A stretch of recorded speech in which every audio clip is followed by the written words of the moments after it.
The steady, rhythmic beep of the cardiac monitor was the only thing anchoring me to reality as I lay beneath the blinding, clinical white lights of the emergency room. Every breath I took felt like a jagged piece of glass tearing through my chest, a brutal reminder of the 3 fractured ribs and the shattered wrist that the doctors were frantically trying to stabilize. But the excruciating physical trauma throbbing through my body was nothing compared to the sudden, icy numbness that paralyzed my heart when my smartphone buzzed on the metal tray beside my bed. With my one uninjured hand, I weakly lifted the screen, the harsh glare illuminating the dark, crowded corners of the trauma bay. It was a text message from my brother Jason's phone, but the words written across the screen didn't look like anything the brother I raised could ever conceive.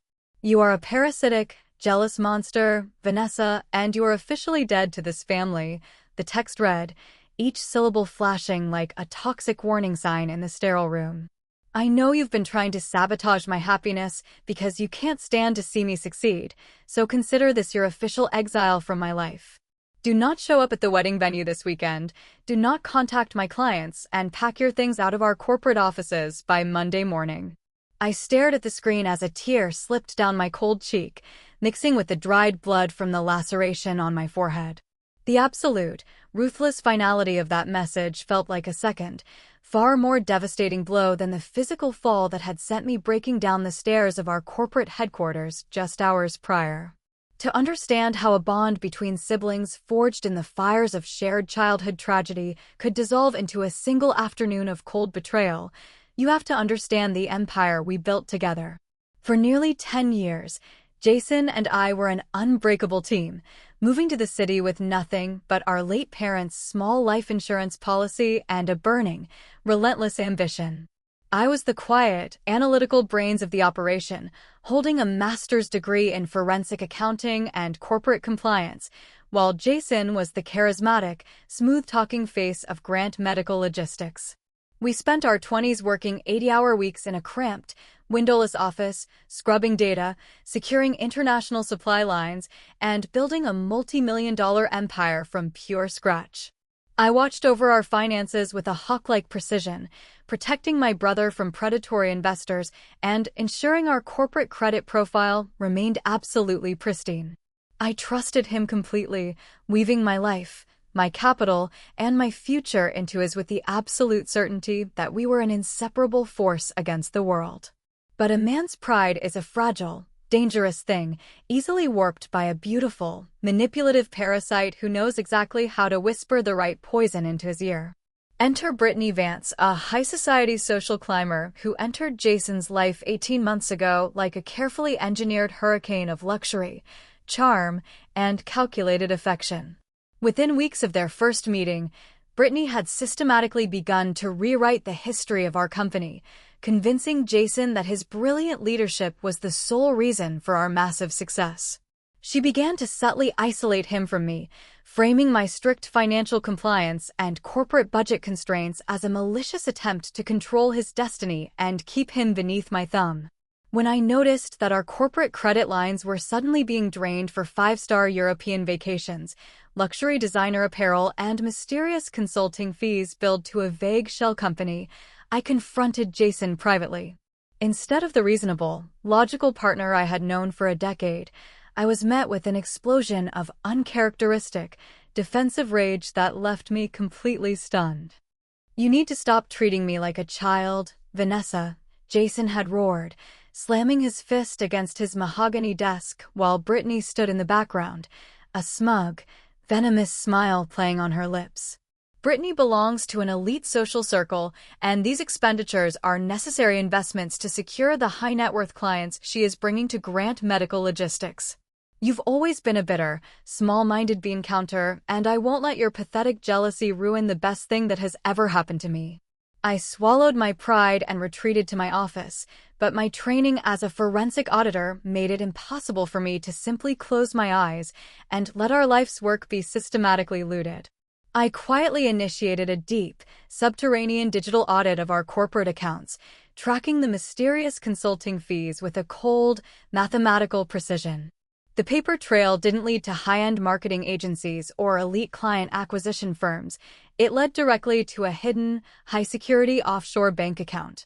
And that account was being actively used to fund the lifestyle of a handsome, 30-year-old fitness instructor down the coast, a man whom Brittany was secretly seeing every single weekend while Jason was away on corporate business trips. The dark, sickening reality hit me like a physical blow to the stomach.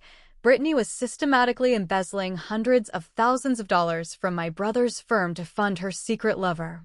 I compiled the undisputed proof, the encrypted wire transfers, the matching biometric login signatures, and the private investigator photographs onto a secure, military-grade encrypted tablet. On that fateful rainy Thursday evening, I stayed late at the corporate headquarters, waiting for Jason to return from his bachelor dinner so I could lay the undeniable truth before him and save him from the ultimate trap. But Jason didn't walk through the double-glass doors of the executive suite. Instead, the sharp, echoing click of designer heels announced the arrival of the monster herself. Brittany stepped into my office, her eyes narrow and burning with a psychotic, desperate fury as she spotted the tablet glowing on my desk. "I know what you've been digging into, you pathetic little mouse," Brittany hissed, her elegant mask completely dropping to reveal the cold, calculating criminal underneath. "You think you're so smart with your spreadsheets and your legal compliance, but Jason belongs to me, and I am not letting a bitter outcast like you ruin the life I've built. Give me that device, Vanessa, or I swear to God I will make sure you lose absolutely everything before the weekend is over." I stood up from my chair, holding the encrypted tablet tightly against my chest, my voice deadly calm and entirely level as I stared her down. "This company belongs to me just as much as it belongs to Jason, Brittany, and your little criminal playground officially ends tonight," I replied, stepping toward the door. "The police are going to audit every single dollar you stole from my brother, and you will be wearing handcuffs long before you ever get to wear a wedding dress." Brittany lunged at me with a savage, unhinged desperation, her manicured nails clawing at my face as we spilled out into the dark, empty hallway near the grand executive staircase. In the violent, chaotic struggle that followed, she deliberately grabbed my shattered wrist and threw her entire weight against my chest, violently propelling me backward down the steep flight of hardwood stairs. As I cascaded down the steps, my body breaking against the sharp wooden edges, I heard the sickening smash of the encrypted tablet as Brittany violently stomped on the device at the top of the landing. She watched me pool in blood at the bottom of the staircase, an expression of pure, unadulterated triumph on her face as she snatched my phone from my loose grip and fled into the rainy night. She believed that by destroying the physical tablet and leaving me broken in the dark, she had successfully executed the perfect crime and buried the evidence forever. And while I was being rushed to the emergency room by a horrified night shift security guard who found me hours later, Brittany used the absolute chaos to advance her final, ruthless chess move. She used her biometric access to enter Jason's penthouse while he lay asleep in a drunken stupor from his bachelor party, grabbed his unlocked phone, and sent that horrific, fabricating exile text message to my number. She needed to ensure that even if I survived the fall, Jason would completely refuse to see me, painting me as a bitter, unhinged saboteur so she could rush him to the altar on Saturday morning without interruption. But Brittany made a fatal, catastrophic mistake that every arrogant criminal makes when they cross paths with a professional financial specialist. She genuinely believed that a forensic accountant would keep her absolute most critical, high-stakes evidence stored on a single, vulnerable physical device. As the emergency room doctors pumped pain medications into my foreline and wheeled me into a private recovery room, the white-hot rage burning in my soul completely froze into a dangerous, calculated strategy. I didn't call Jason to weep or beg for his belief, and I didn't send a flurry of emotional text messages trying to defend my innocence against the text she had fabricated. Instead, I used my one functional hand to contact my personal corporate legal counsel, a brilliant, cutthroat attorney named Eleanor Vance, and my elite off-site digital infrastructure team. The encrypted tablet she had smashed was simply a display monitor. The actual raw data, the wire transfers, and the forensic paper trail were mirrored in real time to a secure, military-grade encrypted cloud server that I had personally engineered. From my hospital bed, surrounded by the quiet hum of medical equipment, I initiated a high-stakes, ruthless counteroffensive that would completely dismantle their reality within 24 hours. "Eleanor," I whispered into the receiver, my voice trembling with physical pain, but carrying an unyielding, terrifying authority. "Activate the emergency shareholder clauses under Section 9. As the primary financial guarantor and 50% owner of Grant Medical Logistics, I am officially withdrawing my multi-million-dollar banking backing effective immediately. Freeze the primary corporate operating lines, lock the payroll accounts, and file an emergency ex parte petition for a full external corporate audit with the state prosecutor's office." My attorney didn't hesitate, recognizing the absolute emergency in my voice, her legal team launching into warfare while the rest of the city was fast asleep. By sunrise on Friday morning, the corporate infrastructure of Grant Medical Logistics was brought to a grinding, screeching halt as every major banking line vanished from the system. The sudden, total collapse of our financial accounts triggered immediate, automated red alerts across our entire international supply chain, causing panicked phone calls from our largest medical clients. Jason woke up on the morning of his wedding rehearsal to find his enterprise completely paralyzed, his corporate credit cards declined, and an official legal freeze notice delivered directly to his penthouse door. Driven by a blinding, desperate fury and completely brainwashed by Brittany's continuous lies, my brother stormed into the hospital room at 10 o'clock that morning, his face flushed with a violent rage. "Vanessa, what the hell have you done?"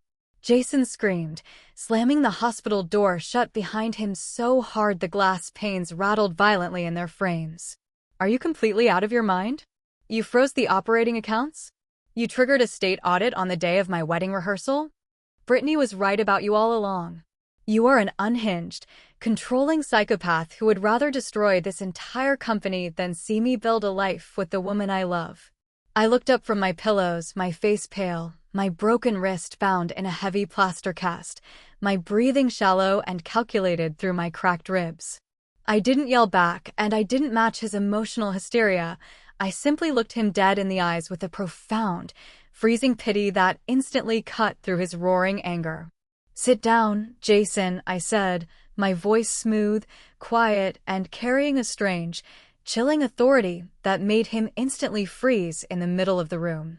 "You have spent 18 months letting a high society thief drive a wedge between the only person who has ever protected your life, all for the sake of your fragile ego. I am not going to argue with you, and I am not going to beg you to believe me. I suggest you open the black leather folder sitting on the rolling tray beside your hand." Jason scoffed, his hands shaking with an unyielding arrogance, as he violently snatched the heavy folder from the tray and flipped open the cover, determined to dismiss whatever corporate paperwork I had compiled. But as his eyes scanned the first 3 pages, the arrogant smirk vanished from his lips, the vibrant color draining from his face so quickly he looked as though he had been struck by lightning. The folder didn't contain emotional complaints. It held the absolute, undisputed, certified forensic reality of Brittany Vance's financial infidelity. The top sheets displayed the clear, unassailable wire transfer routing numbers showing exactly $420,000 skimmed from our logistics accounts over 12 months. Every single dollar had been routed into a private corporate entity that listed Brittany and her secret fitness instructor lover as equal primary shareholders.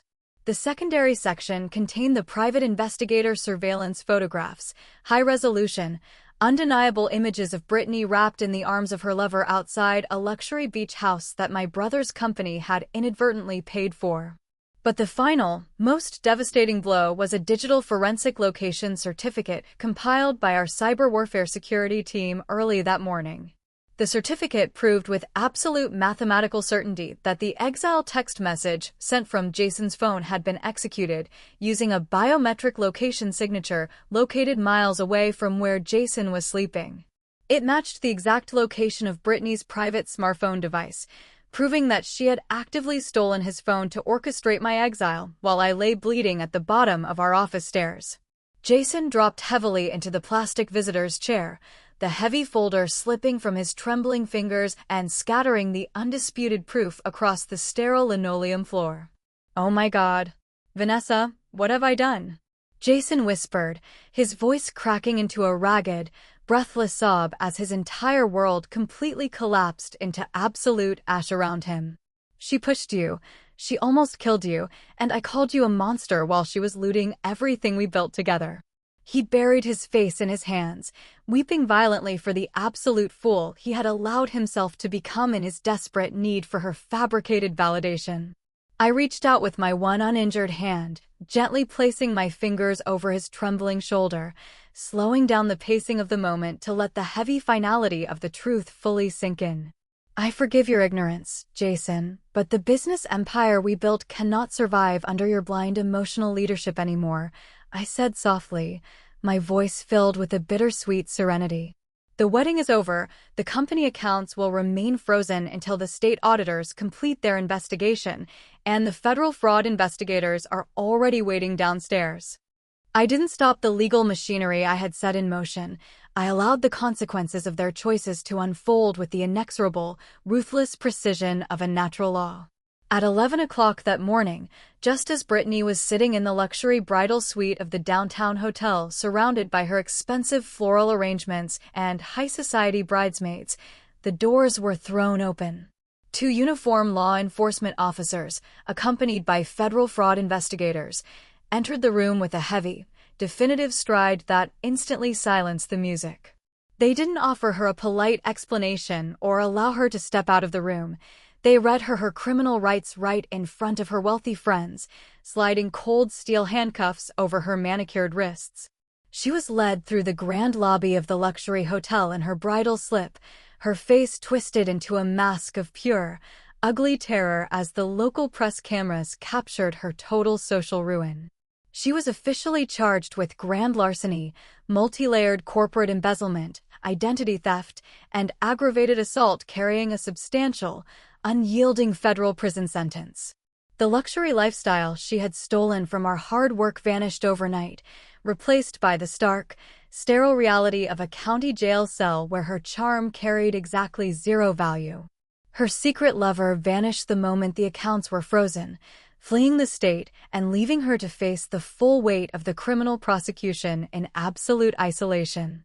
The realistic domino effect of that afternoon's choices completely transformed the landscape of our lives over the next 2 years. Grant Medical Logistics survived the storm, but the corporate infrastructure was entirely restructured under my exclusive, unilateral control as the primary managing director. Jason stepped down from his executive position, relocating to a quiet, remote coastal town to rebuild his shattered psychological stability away from the toxic circles that had nearly destroyed his life. He spent his days working with his hands, learning the slow, painful humility of true self-reflection, and sending me weekly letters filled with a deep, unforced respect. I recovered my physical strength through months of grueling physical therapy, walking back into our corporate headquarters with an upright, elegant composure that had been tempered in ice. I bought a beautiful, sun-filled penthouse with massive glass windows that looked out over the glittering city skyline, filling my sanctuary with peaceful silence, fresh flowers, and true clarity. There were no manipulative voices whispering poison into my ears, and there were no boundaries that would ever be violated for the sake of a fake family peace again. As I sit on my balcony this evening, watching the shadows lengthen across the beautiful white oak floors of my home, a profound, permanent sense of serenity settles deep into my soul. If you are listening to this story right now, and you are the partner, the sibling, or the dedicated worker whose silence and hard work have been exploited by the parasites in your life, hear me clearly. Your value is not defined by the absolute blindness of the people who are supposed to protect your heart and your shared legacy. Strength does not mean enduring financial infidelity, emotional manipulation, or criminal abuse in the name of a blind loyalty that only flows in one direction. True power is born the exact moment you stop begging for the validation of people who are blind to your worth, and you begin to use your intellect to establish unbreakable boundaries. My corporate victory was a flawless, airtight execution of pure forensic strategy that permanently saved our life's work from the hands of a thief. But the true victory, the one that allowed me to look into the mirror every single morning with a peaceful, confident smile, was the freedom of knowing that I am more than enough. Home is not a geographic location defined by a shared surname, a genetic code, or a contract signed under the influence of manipulation. Home is where your boundaries are treated as sacred, where your sacrifices are genuinely honored, and above all else, home is where you are respected.